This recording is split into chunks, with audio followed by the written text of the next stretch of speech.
No need to go out for a great Philly steak sandwich. You can make one right in your own home. That's all coming up on Cooking Crave.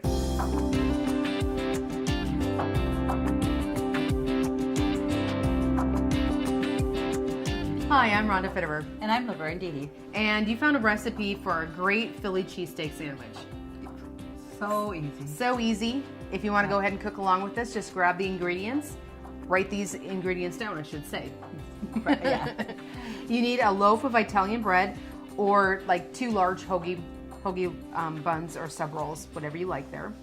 A half pound of deli roast beef, a white onion really thinly sliced, green bell pepper, 2 teaspoons of garlic, a half pound of provolone cheese, some olive oil, marinara sauce or ketchup, and black pepper. Not very difficult, is it? No. Nope. And you have found a fully loaded baked potato salad to pair this with. Doesn't that sound good? It does. Yeah. Fully loaded. You know what's going to be in it? Everything.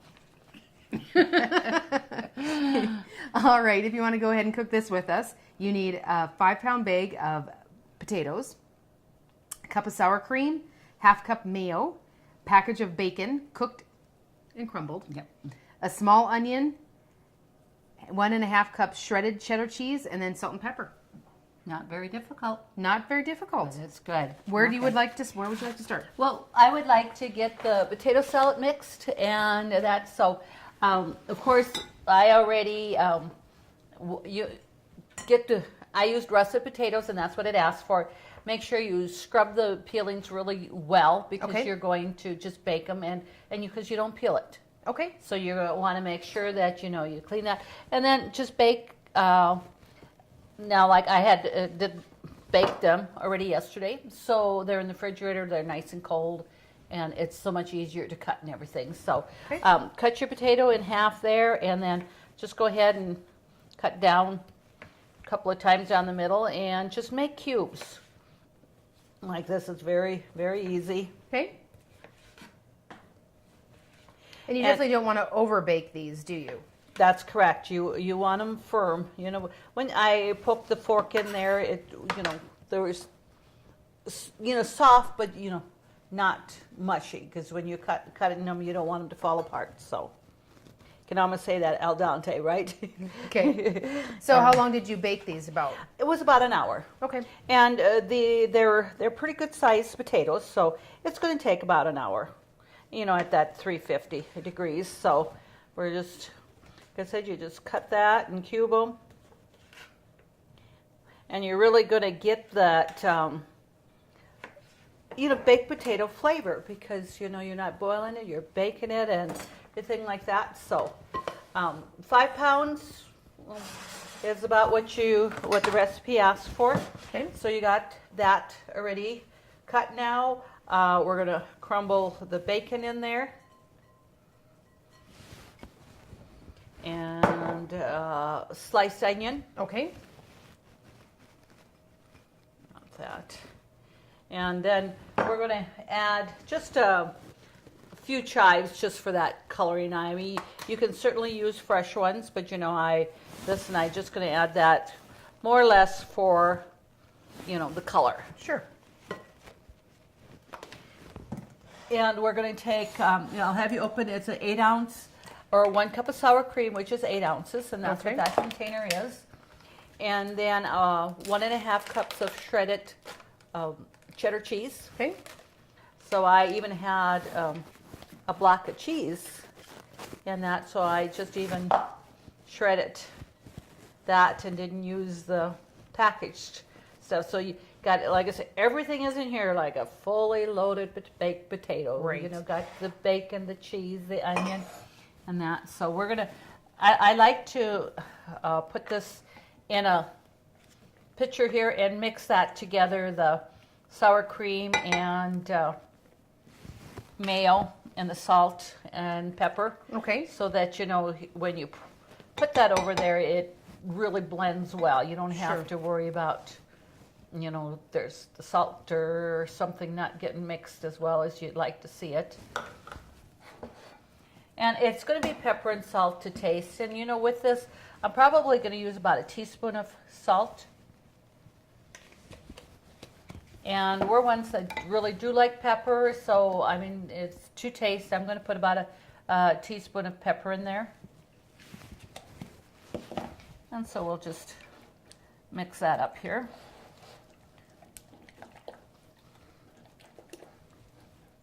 So, I mean, actually assembling, you probably had more time in this just the cooking the potatoes, I mean, baking them. Washing the potatoes. Washing the potatoes, yeah, okay. And Yes. cooking the bacon. Right, you know, you're making all that up, but yes, you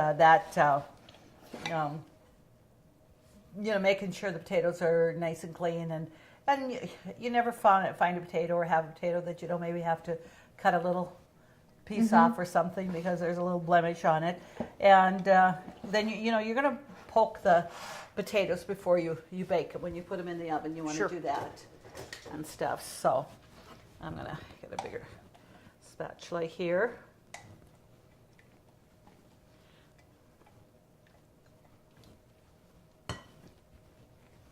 Now, just a little different twist than our normal or most often used potato salads Right. recipe here.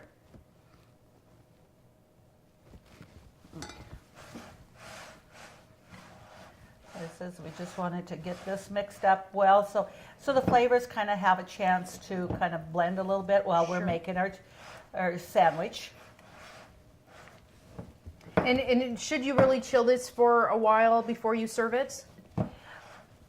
You know, that's good, you know, to kind of have the flavors blend together. Okay. And that, but like I said, mixing it up, and we have everything really chilled here. But it's always good. Most often you're probably going to, when you're making something like this, you're going to have it in the fridge for a little while anyway. Sure. And I like using those spatulas to mix because you can scrape the sides of the bowl and get everything down in there. It's kind of like just it's a big spoon too. It's a big spoon, that's right.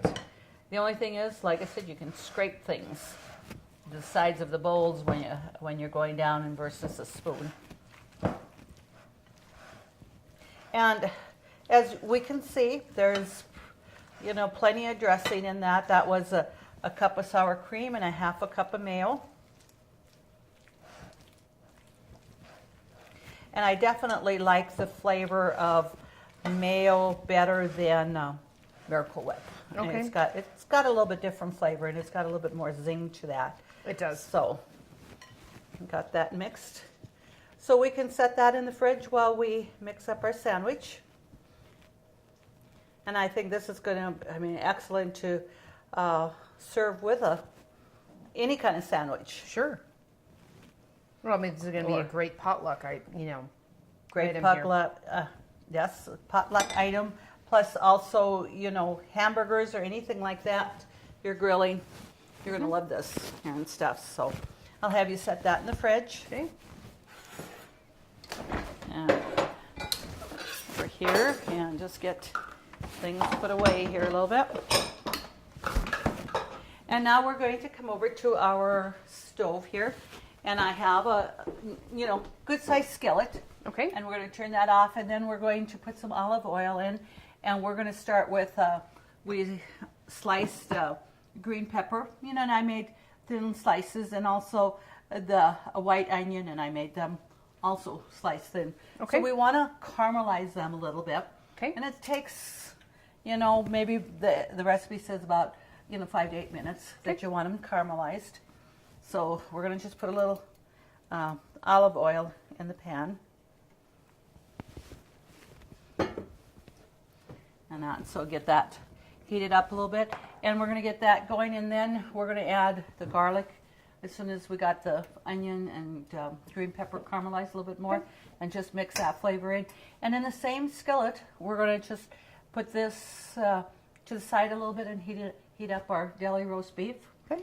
And you know, the recipe, it makes it easy using the deli roast beef, but you certainly can make your own steak or whatever if you have some. I mean, it's easy to, especially if you have a partially frozen steak, you take it out and slice it when it's cold and almost partially frozen. You get nice thin strips with that. So, but I mean, this is just a little bit quicker version of it and stuff. Sure. So we're just going to add those in here. And I said the onions, you know, if you have a little slicer, you know, you could even actually get them a little thinner. And it's not too bad here. I got them just by hand. So Very good. okay. So we're going to get this caramelized here, get that heated up, and we really don't have anything else to do until this does heat up and caramelize a little bit. Then we'll come back and we'll put the garlic in and the roast beef. And the recipe asks for, you know, you can use like a loaf of French bread or Italian bread. My preference is the smaller individual hoagie sandwiches, so I can make individual small sandwiches rather than cutting a big loaf, and you get that crust, you know, bread crust Yes. around the whole sandwich, which I think is really good. So Okay. so it won't take long, and then we shall be back here with our viewers and finish up. Sounds great. A home loan expert at ENG Lending of Dickinson. Jay Wandler and the professional staff at ENG Lending provide expertise and services that are traditionally offered by the largest financial institutions, all with the local integrity of a local community bank. No wonder why ENG Lending is the area's #1 choice for North Dakota veteran home loans. Visit them online at 456loan.com or call 701-250-8166 today. Country Rose Cafe on East Villard is open for breakfast and lunch 7 days a week. Enjoy daily homemade specials, caramel and cinnamon rolls, several different kinds of homemade pies made fresh every day. Country Rose Cafe is also famous for homemade soup, including their ever-popular Nefla served every Tuesday. While you're in, make sure to pick up your Channel 18 Cooking Crave recipes and like us on Facebook for different specials and announcements. Country Rose Cafe, the way a cafe should be, located at 837 East Villard in Dickinson. Okay, well, our peppers and onions are sauteed and begin to caramelize there. So Okay. what we're going to do is add our garlic. We've got a couple of, it says a couple of cloves of garlic, so I got those chopped in there. Let's just stir that up.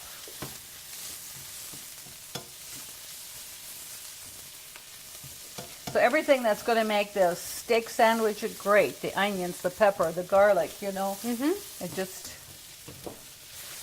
nice sandwich.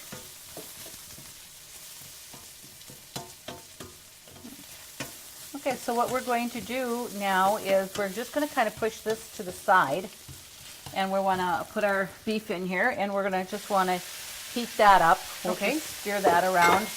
And you cut it in strips already. I did, yes.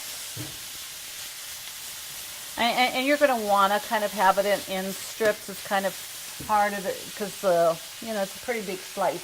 Yes.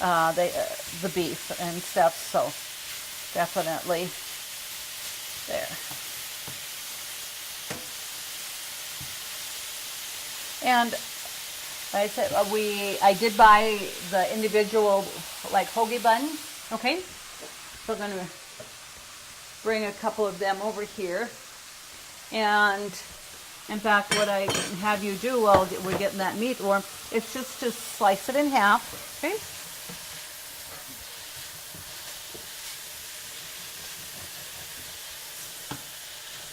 And it's great to have the crustiness of that bread. It's just great. You know, it's a good flavor. One of our local grocery stores, they make these fresh every day, so they're great.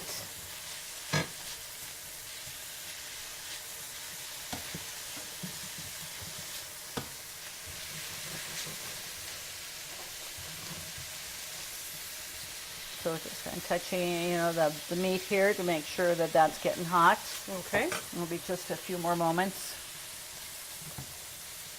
And with our bread also, it asks, I mean, you can take some of the bread out in the center just to make more of a filling with your steak and, you know, onions and that. So you person certainly can, if you like that. Dig a little well in there. Just a little well in there, yes.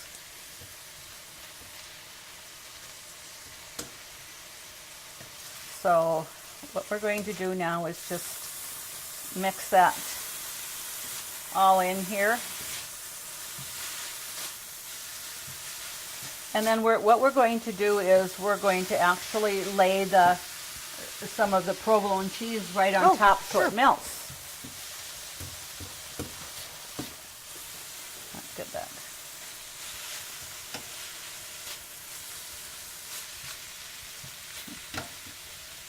Okay, I'm going to just kind of take some of it away there because I don't think we're going to need that all. It's just, for the couple, just to show a couple of sandwiches. Sure.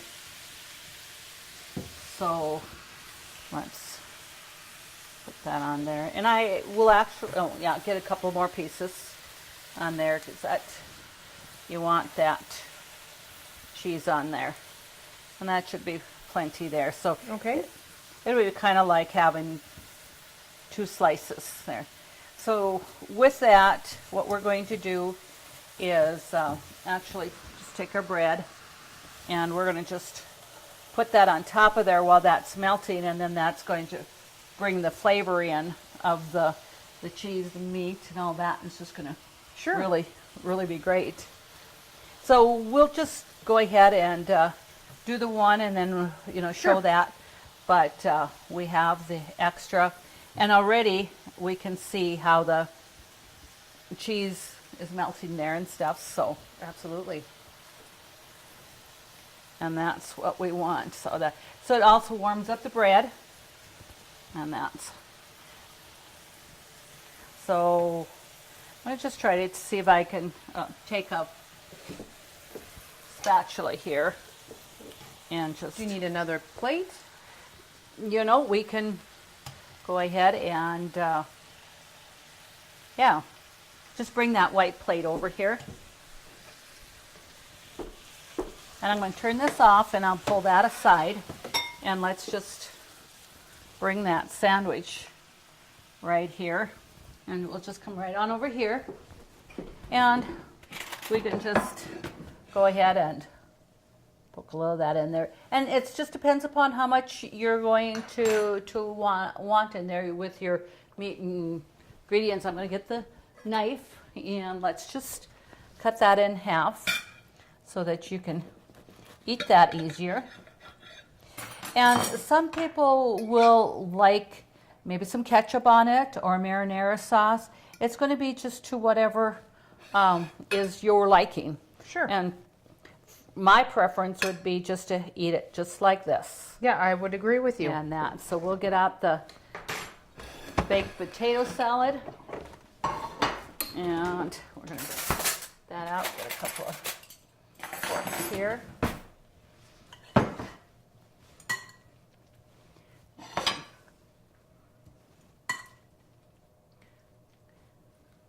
This is going to be just I think it's going to be a summer favorite, this potato salad here. It is. And I mean, outside of washing the potatoes, relatively easy else to put together. It is. The thing is when you're boiling potatoes to make potato salad, there too, if you have different sizes or whatever, you have to really watch so that you don't get the potatoes too soft because it does get mushy. And we just don't, that's not what we want. That's right. That's And right. stuff, Well, these look absolutely amazing. They smell amazing. So therefore they must be amazing.